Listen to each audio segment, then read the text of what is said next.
जी आशा है आप सभी अच्छे और प्रसन्न होंगे। चलिए आज हम पढ़ते हैं पाठ 8, मानवता ही विश्व सत्य है। ठीक है, करते हैं इन पंक्तियों की शुरुआत। चलिए बच्चों कुछ बात करते हैं, जैसे मानवता और भाईचारे की भावना से संसार में क्या परिवर्तन आ सकते हैं। दूसरा है जग हित के लिए हम क्या कर सकते हैं। ठीक है, चलिए इस कविता में सुमित्रा नंदन पंत ने मानवता, विश्व बंधुत्व, सद्भावना और सहयोग पर बल दिया है। उनकी इच्छा है कि सभी मिलकर उन्नति करें और यह अणु युग धरती पर स्वर्ग लाने में महत्वपूर्ण भूमिका निभाए। ठीक है, चलिए बच्चों करते हैं पंक्तियों की शुरुआत। आइए शुरू करते हैं।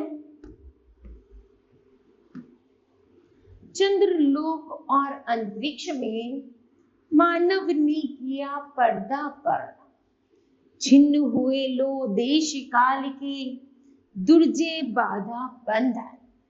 वो कह रहा है चंद्रलोक और अंतरिक्ष में मानव ने ऐसा पर्दापण कर दिया है कि सब रहस्यों से उन्होंने पर्दा उठा दिया। अर्थात उन्होंने सब देश में जो भी चंद्रयान में, जो भी चंद्रलोक में, अंतरिक्ष में जो भी छुपे हुए रहस्य हैं उन्हें धरती के आगे उजागर कर दिया है। दिग्विजयी मनुसुत निश्चय कितना महत्वपूर्ण यह क्षण। अर्थात उसने अंतरिक्ष में चंद्रलोक पर भी अपनी विजय पा ली है। अर्थात दुर्गम से दुर्गम कार्य भी सुगम बना दिया है। भेदभाव विरोध शांत कर निकट आए सब देशों के जन। अर्थात उनके बीच में कोई भी भेदभाव नहीं है। अर्थात जब चंद्रयान पर या चंद्रलोक पर अंतरिक्ष में कोई व्यक्ति जाता है तो सभी देश के, भारत देश के सभी लोग एक जैसे एकजुट होकर बोलते हैं, है ना। युग युग का पौराणिक स्वप्न हुआ मानव का संभव।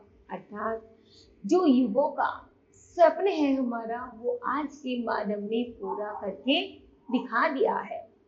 शुभ समारंभ नए चंद्र युग का भूखो दे गौरव। अर्थात मानव ने एक ऐसे नए चंद्र का भी शुभारंभ कर दिया है जिससे हमारी भारत भूमि गौरवान्वित हो रही है। फहराए गए ग्रह उपग्रह में, फहराए जब पृथ्वी से अंतरिक्ष में लोग जाते हैं तो ग्रह उपग्रह पे वो अपने भारत का ध्वज लगा करके आते हैं। धरती का श्यामल अंचल सुख संपद संपन्न जगती में बरसे जीवन मंगल। देश सभी मिल बने नव दिक रचना के वाहन, जीवन पद्धतियां के भेद समन्वित हो विस्तृत मन। अर्थात हमारे मन में चाहे कितने भी नए नए विचार क्यों न हो, और जब सब मिल जाते हैं तो हम उन्हें पूरा करने की जब कोशिश करते हैं और आखिर में जब उनकी उसी लगन में लग जाते हैं तो वो कार्य एक दिन जरूर पूरा हो जाता है। अणु युग बने धरा जीवन हित, स्वर्ग सृजन का साधन, मानवता ही विश्व सत्य, भू राष्ट्र करे आत्मसमर्पण। आत्मार्पण, ठीक है।